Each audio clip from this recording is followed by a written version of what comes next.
Hi listeners, now we have Mr. Yeremias Jena as Philosophy and Critical Thinking Lecturer in Atmajaya Catholic University. Good morning, sir. Morning, Diandra. So how are you? I'm fine, thank you. Okay, sir, as you all know that Indonesia has many tribes with different culture Yeah, and that diversity has enriched the country, right? yeah, But it is also can be very sensitive issues that can cause many problems. yeah, And it happened in Surabaya and Timika, Papua. yeah, So, and that is caused or riot for because of the hate speech. yeah. So, regarding the situation, what is your opinion, sir? And why does diversity become sensitive for Yeah. hate speech? Well, taking the case of Timika and Surabaya as an example, then we may say that it's hate speech was amplifying by, let's say, social media. People tends to spreading bad news regarding other people that differ in terms of ethnicity and religion. But let's have a quick comment on the case of Timika. In my opinion, the root cause of the problem was economical. A gap in terms of income and economy between the tribes, local people, and those coming from outside, especially from Java, from Bugis, from Manado, from Makassar. So that's more on economical problem than religion. But of course, if you if we agree that local people are Christians and those people coming from outside are Muslim, then we can, in in a sense, we can say that it, it gives us an example of social tension that may related to religious problem. Of course, if you related it to the case of Surabaya, then you may say that it's also political problem. The students, Papuan, they still have this kind of dreaming to be independent country. Hate speech. If you take this word hate speech, hate, and we know that hate is an intense hostility. So it's more on how you perceive people and how you taking side of people. The difference of ethnicity, of religion and culture may amplify this kind of hostility. So, but then of course, if you say that the Papuan, they are because they are Polynesian and they are different from other people in Indonesia, it's very how do you say that? It's a fact that we see that they are different from us, let's say. But in my opinion, that it should not lead to this kind of hate only because they are different from us. That should not be that way. We also know that Indonesia has a motto, Mm. which is Bhinneka Tunggal Ika, Yeah. that is supposed to unite all diversity. And according to your opinion, sir, what the value from that model Yeah. that can be implemented practically to overcome hate speech? Historically, unity in diversity, I think it's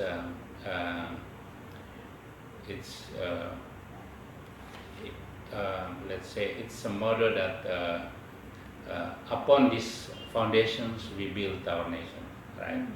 And I think it's very good choice, let's say, of our ancestor, because they see that those people that living in this archipelago, we call it Indonesia, they're coming from different culture and tribes.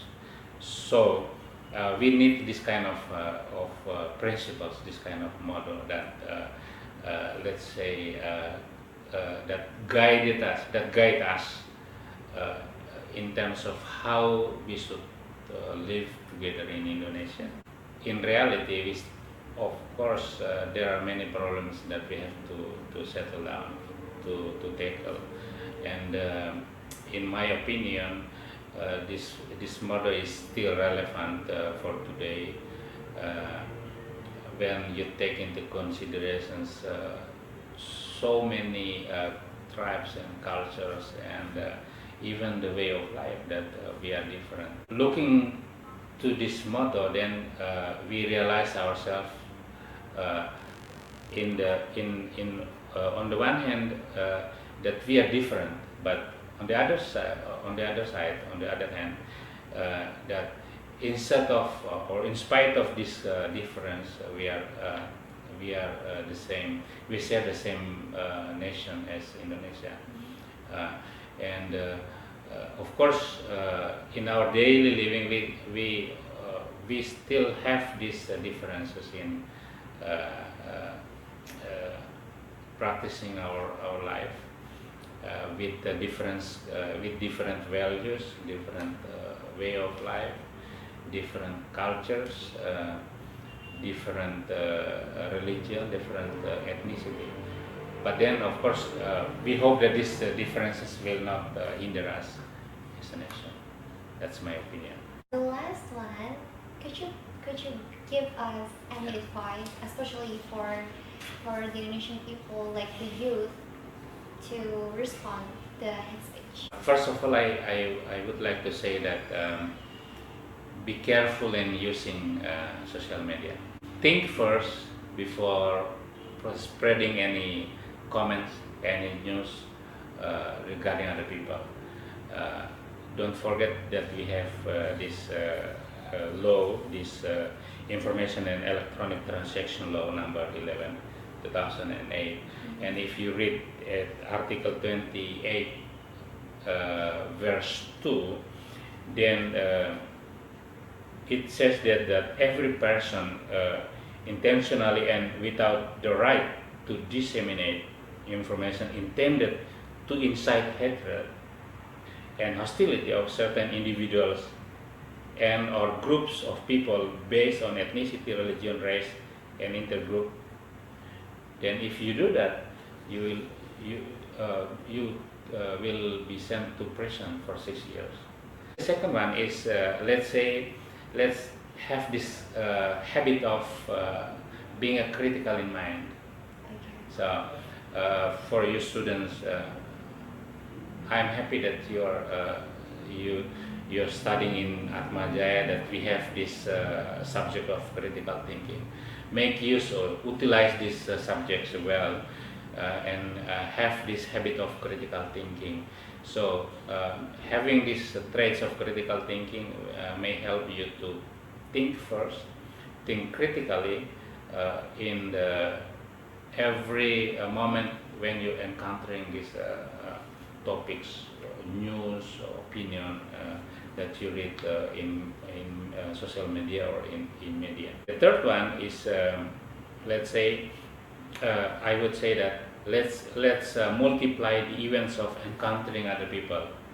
So don't be too exclusive to your own or your groups or the group that you consider as the same ties of ethnicity or religion. So mingle up, encountering people. The fourth one is, let's say, let us promote this multiculturalism way of life.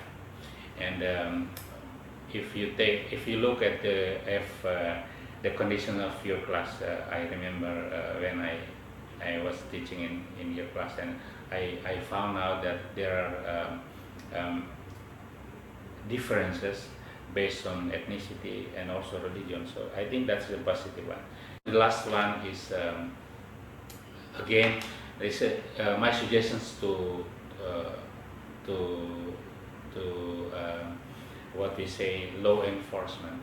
So we hope that law enforcement must be carried out justly, impartially, that can prevent people of making this hate speech. So that's my opinion. Okay, thank you very much, sir, and thank you for allowing me to interview you. Thank you. You're So welcome. don't go anywhere, guys, because I'll be right back.